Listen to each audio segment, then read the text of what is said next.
organisme a beaucoup travaillé ces dernières années sur la prospective des métiers. Vous avez d'ailleurs un gros programme de travail qui s'appelle Les métiers en 2030.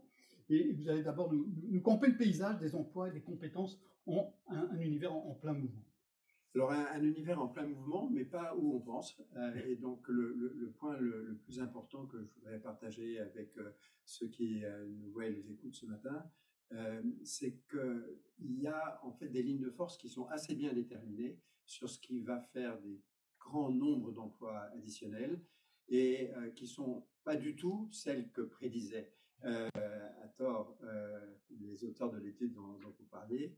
Et qui sont en fait liées à des choses très simples qu'on connaît tous, c'est que la société vieillit et qu'on va devoir faire la transition écologique. Et le vieillissement de la société, ça conduit à avoir besoin de plus de gens pour s'occuper des personnes âgées, qu'il s'agisse de l'accompagnement, du soin, de l'aide à domicile, etc. Donc ça va être une énorme poche de création d'emplois additionnels. Et puis la transition écologique, ça va conduire à devoir rénover énormément de bâtiments.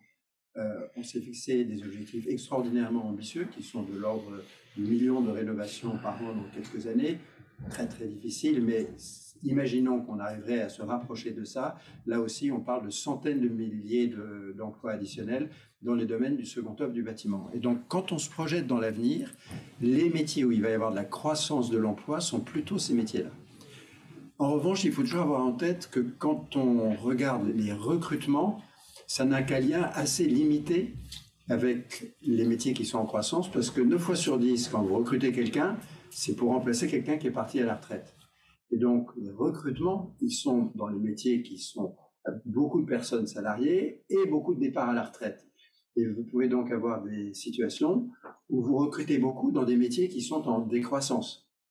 Ou en stabilité presque complète. Alors, pour prendre des choses très différentes, les agents de maintenance, c'est un très gros métier, on recrute beaucoup.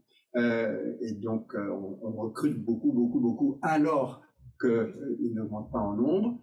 Et on a quelque chose qui ressemble un petit peu à ça, sur un métier très important, puisqu'on parle en millions de salariés, qui est le métier des enseignants, où les effectifs évoluent peu, mais où il faut renouveler constamment. Il y a une pyramide des âges qui fait qu'on recrute beaucoup d'enseignants, alors même que le nombre total d'enseignants évolue peu.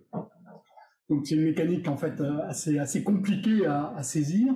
On parle souvent donc des emplois du numérique. Vous les regardez comment vous? Alors il y a un aspect qui est sûr, c'est qu'on a besoin de plus d'emplois très très qualifiés dans ces domaines-là. Donc non seulement là on recrute et il y a relativement peu de départs en retraite parce que ce sont des métiers assez jeunes et donc l'augmentation des emplois ressemble au nombre de recrutements additionnels qu'on fait. Donc ça existe, mais ce ne sont pas des très gros métiers en termes de nombre de gens. Donc ça se voit dans les statistiques, mais ce n'est pas gigantesque.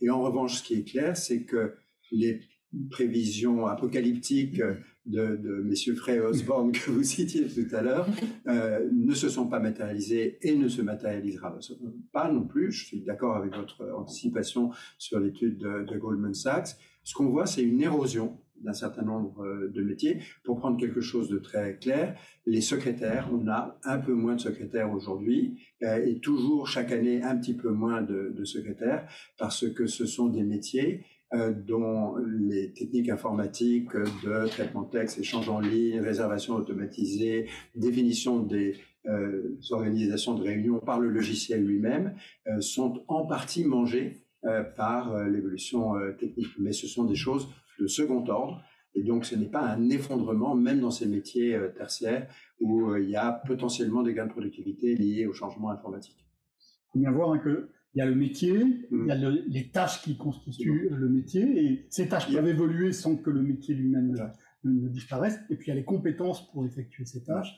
Et la raison pour laquelle il y a ces erreurs massives d'anticipation, c'est que les gens confondent le fait qu'on peut automatiser un geste avec automatiser un métier. Il y a une chose toute simple, c'est imaginons qu'on réussirait à faire circuler des camionnettes dans la rue pour faire de la livraison automatique sans conducteur. Arrivé au pied de l'immeuble, elles ne savent pas livrer. La camionnette ne va pas ouvrir le porche et trouver la boîte aux lettres. Et donc, en réalité, quand on dit qu'on peut automatiser quelque chose et que ça va détruire des emplois, on est généralement en train de regarder juste l'automatisation d'un geste et pas l'automatisation d'un métier. Et un métier, ça ne s'automatise pas, des gestes s'automatisent. Il faut à chaque fois regarder la différence entre les deux. C'est ce qui a fait l'erreur massive de l'étude que vous citiez. Et c'est très intéressant parce qu'au fond, que cette étude, qui était franchement très mauvaise, ait eu l'écho mondial qu'elle a eu, ça en dit plus sur nos anxiétés, sur notre attitude vis-à-vis du changement technique, que sur la réalité de ce qui va se passer. Alors, il y a d'un côté la crainte ou les craintes, je crois qu'on peut même parler, on parlait au pluriel.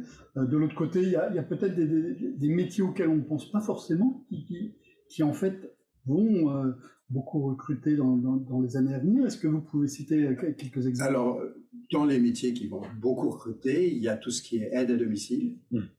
On est en train de réussir en partie, et ça crée d'ailleurs des difficultés, la politique de maintien à domicile des personnes âgées. Et il faut du monde pour accompagner les personnes âgées qui sont maintenues à domicile. Il faut évidemment du monde dans les EHPAD, plutôt plus que ce qu'on a eu jusqu'ici. Comme la population vieillit, elle a des besoins de santé croissants. Et donc, il faut plus de monde aussi dans les métiers du soin. Et puis, dans le bâtiment, si on fait des ordres de grandeur très, très sommaires, en gros, les flux annuels sur les logements et les appartements, c'est de l'ordre de 1% du stock. Donc, si vous voulez changer le stock, il faut que vous vous atteliez à rénover plein d'appartements ou plein de maisons qui existent. Et ça demande beaucoup de main-d'œuvre.